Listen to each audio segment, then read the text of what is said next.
Welcome back to the Pastors on Porn podcast. It's good to be back. I had a lot going on. Unfortunately and sadly, my mom passed away about a week or so ago. So all of the work around the funeral and speaking at the funeral and being involved with that. So it's been a lot happening in my life, but I'm glad to be back doing this podcast. And I've brought my best manly voice to this podcast. I have a bad cold, and so my voice is maybe an octave lower than normal. But anyways, through all of that, here I am. And I want to talk today about, again, what do we do with struggling pastors? And I'm speaking from my own experience.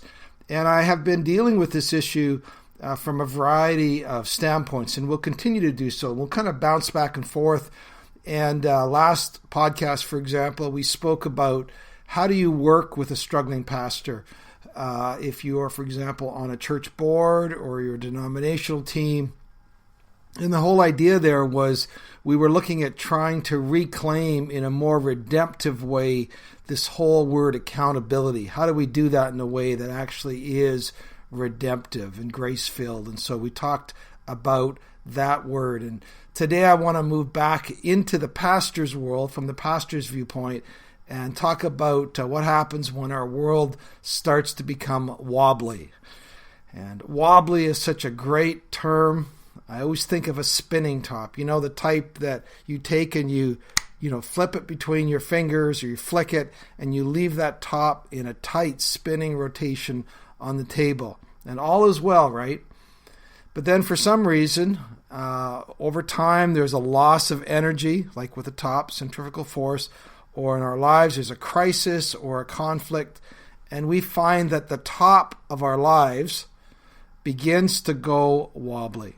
It hasn't fallen over yet, but it starts as a faint tremor, and then it becomes more pronounced over time. And you know where this is leading to in terms of a physical top. And so what happens in your world when you begin to feel those tremors within you, even before other people have noticed those tremors? I'll be honest, one of the things that I felt is and was fear. Recently, I was reminded of an old DC Talk song that spoke about this. The song was entitled, What If I Stumble? Do you remember this song? What if I stumble? What if I fall? What if I lose my step and I make fools of us all? Will the love continue when my walk becomes a crawl? What if I stumble? And what if I fall?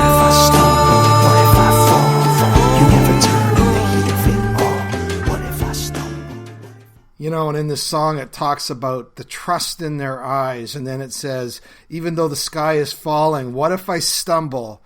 What if I fall? What if I lose my step and I make fools of us all? Would the love continue when my walk becomes a crawl? What if I stumble? What if I fall? The fear. Is that a reasonable fear? Well, it's not an unreasonable fear.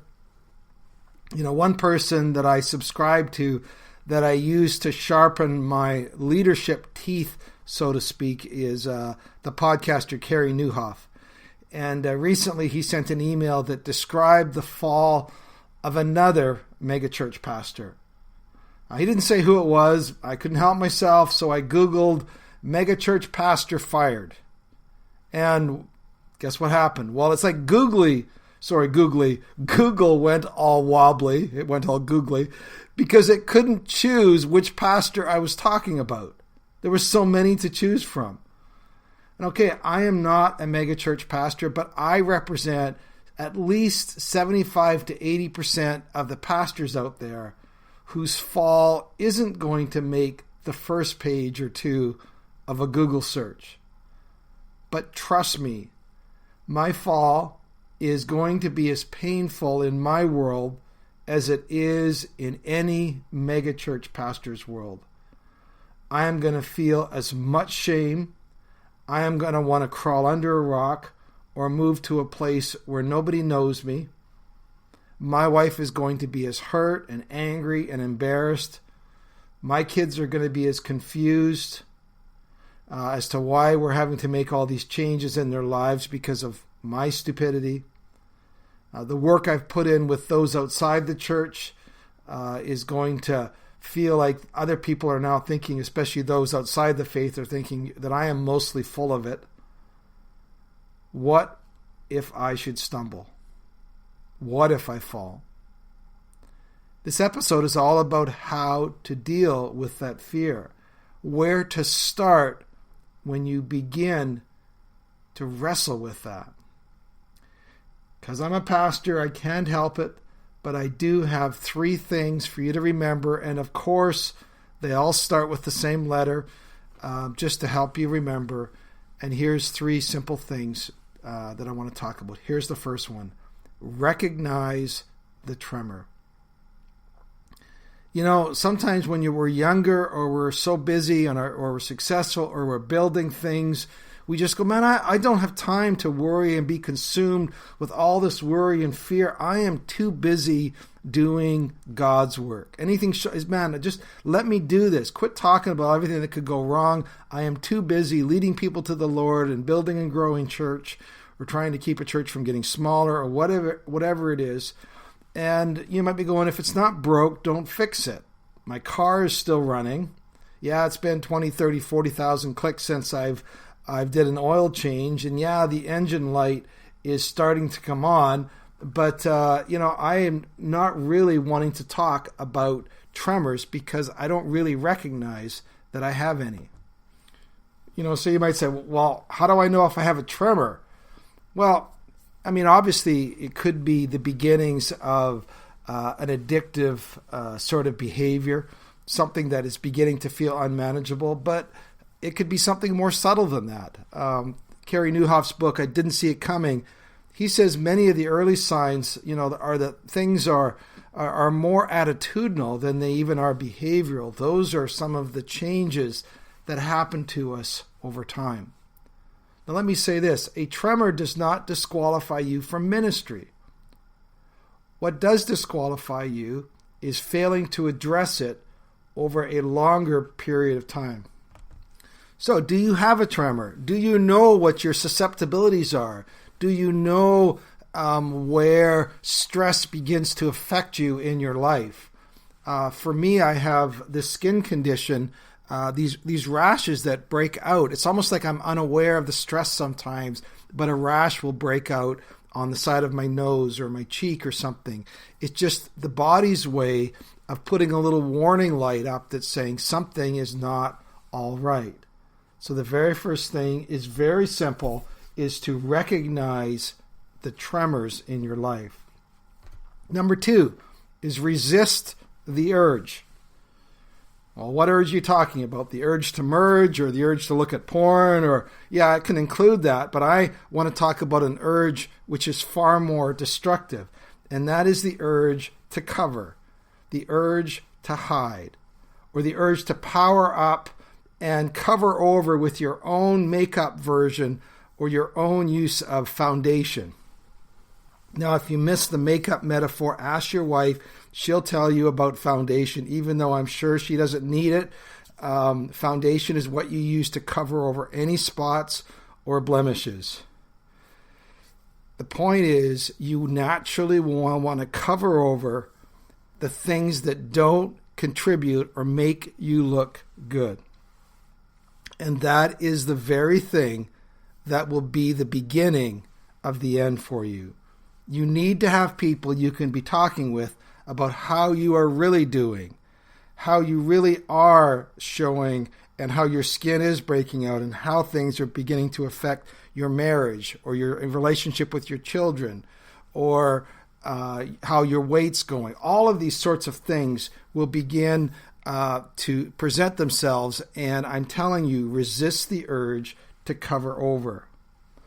By the time you make the front page of that Google search, or page 34, depending on your prominence about pastors who are fired, That's simply the end of a long process of choosing to remain underground, covering over, self-managing yourself and your image. My mom, God bless her soul, she was a saint, but she was raised in an earlier generation of Christians, the Back to the Bible radio show and all of that. And Mom didn't mind mixing in a little bit of fear and guilt in with their maternal love. When she was worried that I was hiding things from her, she would say to me, "Be sure your sins will find you out." As only, your mother could leave hanging there. But you know what? Your sins will find you out. There will be a natural culmination if you are living a life of hiding. You will be in trouble to the extent that you do not bring these things into the light. And the earlier you do, the better it is. Finding those trusting people to help you navigate through this. Well, the last one is simply the whole idea of reaching out.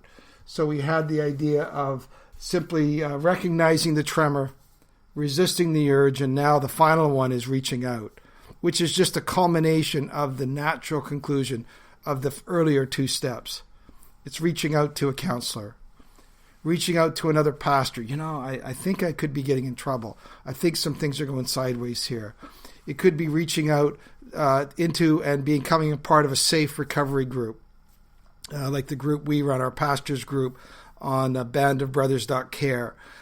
Basically, people who need a safe place to talk about their specific struggles with unwanted sexual behavior. We don't want to become a Google News story. Page 1 or page 34, trust me, what if I stumble? I don't want to see the end results of that whole process. In conclusion, I want to just share a few thoughts about my own spiritual journey. And the reason I thought about that DC Talk song was because I've started listening to a podcast called Full Circle Jesus Music. And it took me back to some of the early Jesus music that played such a powerful influence on my love for Jesus. It helped stoke the fires. It helped nurture me. And after 27 years of pastoral ministry, I do feel at times that my love for God has become professional. I do sometimes feel I've lost the fervency or the vibrancy of that first love. It's wearing thin. And so I've just been recognizing that. So I started to go back and kind of listen to some of that early music that stoked my love for God. Music by Keith Green and Love Song and Brian Duncan. The adage, if you've fallen out of love, go back to the things you did when you were in love. And so it's actually really helped bring me back, listening to some of Keith Green's songs. Oh my goodness, what a powerful message that they have. And I want to just share, two songs that were so powerful to me in that they comforted me and encouraged me in times of deep desperation. And specifically, I remember these two songs after I had been binging as a young person on porn. And one of those songs was the song Willing Heart by Kelly Willard. Here's just a couple lines from it. Once I stumbled in the darkness, doing only as I pleased, but I wasn't really happy, and my heart was not at ease. I just didn't have the willingness to follow his commands, till I laid my heart completely in his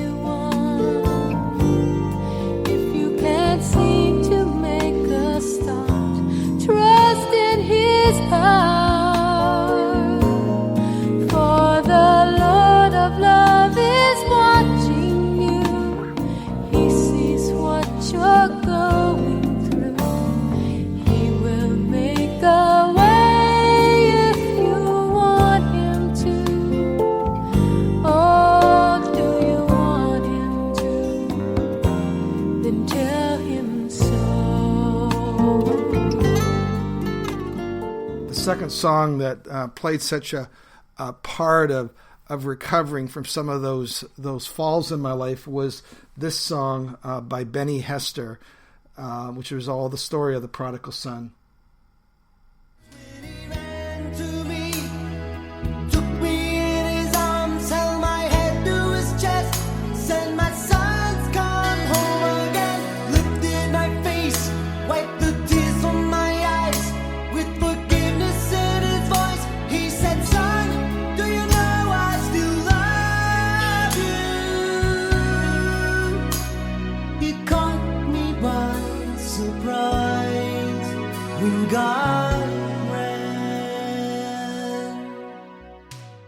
And you know, as long as I look at my life, my personal life as an individual and as a pastor, it felt like there's always been three things in place in my personal life. Number one has been a love for God. Number two has been a call from God to be used by Him as His servant. That's always been with me.